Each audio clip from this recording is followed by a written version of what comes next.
폼페이오 미 국무장관의 4차 방북이 확정되면서 북미 간의 협상 국면이 다시 본격화되고 있습니다. 과거 북핵 협상을 진두지휘했던 핵심 당국자를 모시고 북핵 협상 성공의 조건을 알아보는 시간입니다. 오늘은 북핵 6자 회담 수석 대표를 지낸 천영우 한반도 미래포럼 이사장 나와 계십니다. 이사장님 어서 오십시오. 네, 반갑습니다.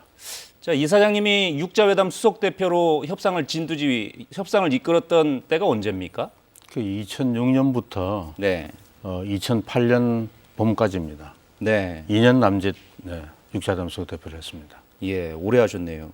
당시의 경험에 비춰봤을 때 지금 북한의 비핵화 의지 어떻게 평가하십니까? 김정은 위원장이 비핵화하겠다고 그러니까 네. 뭘 어떻게 하겠다는 건지, 어떤 수순을 거쳐서 어떤 조건으로 하겠다는 건지 한번 테스트 해볼 필요가 있습니다. 네. 앞으로 좀 더 지켜볼 필요가 있다 이 말씀이시죠? 네. 예. 그러나 이제 북한이 핵을 포기하지 않고 버틸 수 있는 방법이 있으면, 생존하고 경제적 발전을 이룰 방법이 있다 그러면 핵을 안 내놓겠죠. 네. 그리고 핵을 내놓더라도 살아갈 수 있는 다른 방법이 없어서 핵을 포기하게 되더라도 하루라도 더 오래 가지고 있고, 내놓더라도 조금씩 가급적 불필요한 것부터 내놓으려고 그러겠죠. 네. 그러니까 여러 가지 앞으로 우여곡절이 많을 겁니다. 네. 시간도 더 길어질 수 있고. 네. 예. 미 국무부가 폼페이오 장관이 7일 방북할 예정이다라고 발표했습니다. 물밑 접촉에서 어느 정도 의견 접근이 이루어진 게 아니냐 하는 분석이 나오는데 어떻게 생각하십니까? 그건 알 수는 없지만은 네. 아마 물밑 접촉에서 그 중요한 어떤 돌파구가 나오기는 쉽지 않은 상황이고, 네. 폼페오 장관이 가서 김정은 위원장하고 뭔가 이야기를 해야 그래도 어떻게 될지를 알 수가 있을 겁니다. 네. 네. 폼페이오 장관의 방북이 성사된 것만으로 어떤 의견 접근이 이루어졌을 것이다 이렇게 예상하기는 좀 이르다. 그건 결과를 두고 봐야 됩니다. 왜냐하면 예. 폼페오가 지금 3번 갔다 왔지만은 그 갔다 온 성과라는 게 내놓을 만한 게 있는 게 없거든요. 네. 4번째 갔다고 해서 3번 동안 가서 안 된 게 갑자기 될 거라고 저는 하는 거는, 사전에 그렇게 예단하는 거는 좀 성급할 것 같습니다. 네. 결과를 봐야 믿을 수가 있는 거지, 북한하고 하는 협상이라는 게. 네. 네. 이번에는 김정은 위원장과의 면담 일정까지 나와서 그런 분석들이 나오고 있는 것 같습니다. 그러면 이번엔 비핵화와 상응 조치를 놓고 서로 먼저 해라 이런 밀고 당기기를 계속 해온 건데 어느 정도 의견 조율이 될 수 있을까요? 제일 중요한 거는 지금의 교착 상태를 타개하는 거고요. 그다음 앞으로 여러 가지 협상 일정이라든지 그 협상의 원칙, 네. 이런 거에 대해서 어느 정도 교감을 이루어야 그 미북 정상회담을 다시 개최할 수 있습니다. 왜냐하면 지난번처럼 준비 없는 미북 정상회담 해가지고 또다시 실패를 하게 되면 더 어려운 상황이 나올 수 있기 때문에 네. 뭔가 미북 정상회담을 개최할 수 있는 어떤 준비를 해 나가는 게 가장 중요한 임무라고 봅니다. 그리고 네. 미북 어느 쪽도 현 상황에서 판을 깰 생각이 없기 때문에 예. 극적인 합의가 안 나오더라도 최소한 현재 이 협상을 이어갈 수 있는 뭔가는 나올 수가 있겠죠. 네. 그게 뭘까요? 우선 지금 북한이 요구하고 있는 그 초기 조치, 미국이 지금 취한 조치는 한미연합훈련 중단이고, 네. 북한이 취한 조치는 핵 실험, 미사일 실험 중단과 실험장 폐쇄 아닙니까? 네네. 근데 사실은 미국이 연합훈련이란 그런 큰 카드를 너무 일찍이 써버렸습니다. 왜냐하면 연합훈련이라는 카드 가지고 북한의 핵 신고, 핵 동결까지 다 받아냈어야 되는데 네. 너무 아무 대가도 없이 그냥 줘버리고, 북한이 취한 조치라는 거는, 그는 미국은 국내 정치적 사정으로 트럼프는 대단한 거라고 그러지만 실제는 버리는 카드거든요. 네. 왜냐하면 북한이 핵 무력 완성을 했다고 작년 12월 12일 날 선언을 했기 때문에 네. 더 이상 핵실험이 필요가 없습니다. 파키스탄, 인도도 6번 핵실험하고 나서는 다 핵실험장 문 닫은 게 누가 요구해서 그런 게 아니고, 기술적으로 6번 하고 나면 핵무기 수십 개 가지고 있는 나라들은 더 핵실험을 할 필요가 없고 거기서 6번의 핵심을 통해서 얻은 데이터를 가지고 이제 컴퓨터 시뮬레이션을 하면 되는 거거든요.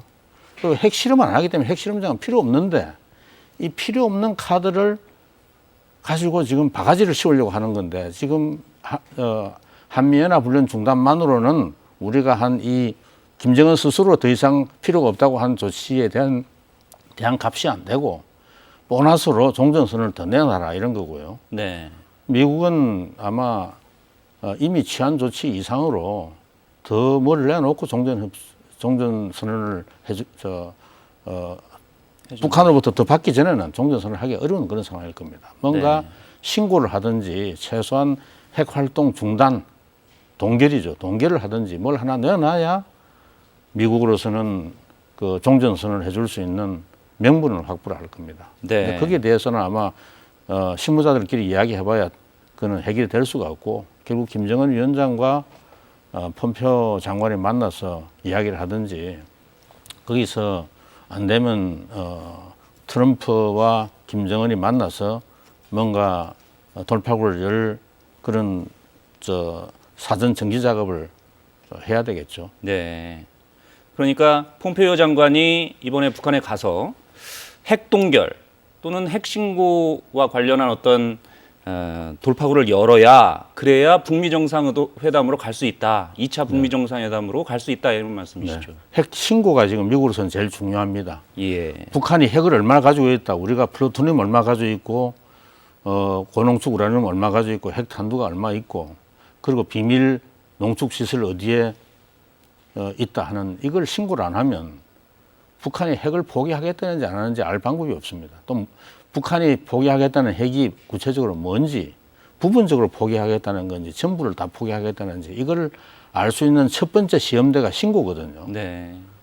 그리고 지금도 북한은 계속 핵을 만들고 있는데 농축시설을 가동하고 있는데 이걸 중단하는 게 가장 시급하거든요. 그 둘 중에 뭐든지 하나라도 해야 미국이 종전선언을 내줄 수 있는 그런 국내 정치적 명분이 생길 거로 저는 봅니다. 네. 그런데 그 첫 단계를 넘어선다고 해도 문제는 남습니다. 과거 북핵의 역사를 보면 늘 검증에서 좌초가 됐습니다. 이런 실패를 되풀이하지 않으려면 어떻게 해야 됩니까? 검증에 늘 실패한 이유는 북한이 숨길 게 있어서 그런 겁니다. 네. 제네바 합의 때는 진행하다가 결국 북한이 비밀 농축 프로그램을 추진하다가 제네바 합의가 무너진 거고요. 그 다음에 9.19 공동성명, 육자회담 9.19 공동성명 이행 과정에서도 농축 프로그램이 없다고 했다가 농축 프로그램 진행하고 있는 이 증거가 나오면서 결국 무너졌는데 네. 북한이 육자회담 9.19 공동성명에서 모든 핵 프로그램을 포기하겠다, 핵무기와 핵 프로그램을 포기하겠다 했을 때 그 사람들이 그런 약속은 비밀 우라늄 농축 프로그램을 숨길 수 있다는 자신감, 그게 기초를 두고 우리가 플루토늄 프로그램을 포기하더라도 핵무기 만들 수 있다는 그런 계획을 가지고 부분적 비핵화를 사실상 부분적 비핵화만 하겠다는 보관을 가지고 나왔기 때문에 그게 다 들통나는 순간에 그 육자회담 프로세스는 더 이상 지속될 동력을 상실한 거죠. 네. 과거의 경험에 비춰봤을 때 그랬다 하는 말씀이신데 미국은 북한이 그렇게 계속 숨기는 게 아니냐라고 의심하고 있지만 북한은 또 미국에 대해서 체제 안전 보장 약속을 지키지 않을 수 있다 이렇게 의심하고 있습니다. 결국 불신이 문제인 것 같은데 이 문제를 풀려면 어떻게 해야 될까요? 불신이 합의를 방해하지는 않습니다. 네. 미소 간에 가장 불신이 깊었을 때 가장 중요한 합의들이 이루어졌습니다. 예를 들어서 전략무기 감축 협상이라든지 중거리 미사일 폐기 협상이라든지 이런 거는 미소 간에 그 냉전이 최고조에 달했을 때 이루어진데 공동 이익이 있기 때문에 그런 겁니다. 네. 그러나 이제 이 불신의 벽이라는 거는 검증 체제를 강화해가지고 해소를 하는 건데 검증이 강화되면 네. 불신이 깊어도 그걸 극복할 수 있는 길이 열리는 겁니다. 신뢰가 생기는 겁니다. 신뢰는 검증 체제에서 생기는 거거든요. 네. 검증 체제가 부실하면 비핵화를 다 북한이 했다고 주장해도 했는지 안 했는지 알 방법이 없잖아요. 그걸 북한이 모든 핵을 다 내놨구나 하는 것을 확인할 수 있는 검증 체제에 합의하면 그런 불신의 벽은 상당 부분 무너지는 거죠. 그게 바로 미북 정상회담, 북미 정상회담이 열리면 가장 큰 과제가 될 수 있겠네요. 검증이 중요한 과제고 북한이 핵을 정말 포기할 생각이 있는지 없는지를 우리가 가늠할 수 있는 중요한 하나의 시험대고요. 또 한 네. 가지는 로드맵 협상입니다. 예, 그 비핵화와 미국이 약속한 여러 가지 조건들, 평화 체제라든지 미북 관계 정상화라든지 이런 여러 가지 그 제재 해제 이런 게 있는데 이거하고 비핵화 일정하고 어떻게 연결하느냐 이게 이제 로드맵인데 이 로드맵 협상을 해보면 북한이 어느 단계에서 핵 탄두를 내놓고 어느 단계에서 미국으로부터 무엇을 받는 순간에 플루토늄과 그 핵무기 원료가 되는 플루토늄과 HU 고농축 우라늄을 내놓을 것인지 이게 네, 이 로드맵 협상 과정에서 다 나오게 되어 있습니다. 그걸 해보면 북한이 하겠다는 비핵화가 어떤 비핵화인지 어느 단계에서 어느 정도 핵을 내놓겠다는 건지를 다 알 수가 있습니다. 네, 그 협상이 앞으로 이제 실무 협상에서 다룰 가장 중요한 과제죠. 네. 미국의 협상 당사자들을 가끔 만나고 그러십니까? 뭐 가끔 그 사람들이 찾아옵니다. 네. 그렇게 과거의 경험을 전수해 주시고 그러십니까? 뭐 전술하기보다는 뭐 궁금한 걸 물어보죠. 네. 어떤 말씀 주로 나누십니까? 어떤 얘기를 뭐 해주셨습니까? 그건 제가 대외적으로 공개를 안 하기로 하기 때문에 사실 할 수는 없지만은 제가 네. 하는 중요한 이야기는 협상 책임자는 협상을 통해서 문제를 해결할 수 있다는 자신감을 안 가지면 네. 안 되고 이거 하다 보면 여러 가지 앞으로 반대 파도로부터 비난을 받는 일도 많고 할 텐데 그런 상황에 잘 대비를 하라. 네. 예? 그리고 북한하고 협상한다는 거는 항상 북한은 빠져나갈 수 있는 길이 있으면 빠져나가고 숨길 수 있는 게 있으면 숨기고 하는데 검증 과정에서 뭐 속인 게 드러난다고 그래가지고 이걸 너무 호들갑으로 떨어가지고 북한을 그냥 몰아붙이다 보면 네. 될 일도 가끔 안 되는 수가 있는데 그런 경우에도 굉장히 차분하게 어떻게 하든 문제 해결하는 방법을 찾아야지 네. 그걸 가지고 북한은 이번에 또 사기를 쳤구나 이렇게 나서면 이거는 오히려 상황 관리가 더 어려워지는 그런 경우도 발생한다. 네. 뭐 이런 여러 가지 제가 그동안의 경험에서 얻은 그를 좀 뭐 이야기하고 그렇긴 하죠. 네. 지난한 과정이고 우여곡절이 많을 테니까 인내심을 갖고 좀 갈 필요가 있다. 네, 북한의 협상 뭐 수법이라든지 그 사람들이 그 협상하는 과정에서 여러 가지 우리 겪었던 그런 뭐 에피소드 같은 거 제가 그런 거는 좀 이야기를 해주죠. 네.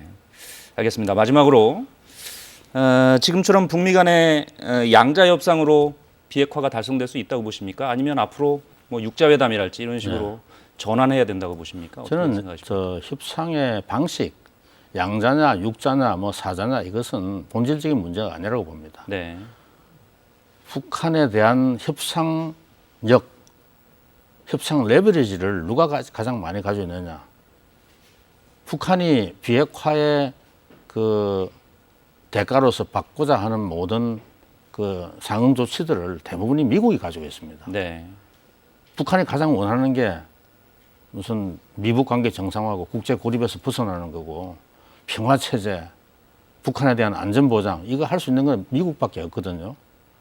그러니까 협상 자산의 한 90%를 미국이 가지고 있다고 봐야 되거든요. 협상 네. 자산을 가장 많이 가진 나라가 북한하고 협상하는 게 가장 효과적입니다. 네. 그러나 이제 육자가 하는 것은 육자 회담에서도 미북 간의 협상을 주로 하고 또 남북 간의 협상을 해가지고 그걸 육자가 추인하는 형식으로 되게 진행되지 육자가 모여서 같이 협상하는 게 아닙니다. 네. 그는 다른 나라들은 미북 간의 협상 결과를 보증하는 역할을 주로 하는 거거든요. 네. 그러니까 어떻게 보면 저는 실질적인 협상은 미북 간에 이루어지더라도 한반도 평화 안전에 공통의 이해관계를 가진 이 핵심 이해 당사자들이 마지막에 이 합의 내용을 엔도스하는 네. 이걸 추인하는 그런 절차가 있으면 그 합의의 신뢰성이 더 높아지는 점은 있죠. 네, 알겠습니다. 돌파구를 여는 건 어쨌든 미국일 수밖에 없고 나중에 나머지 국가들과 함께 추인하는 과정이 필요하다. 알겠습니다. 오늘은 여기까지 듣겠습니다. 말씀 잘 들었습니다. 네, 고맙습니다. 고맙습니다.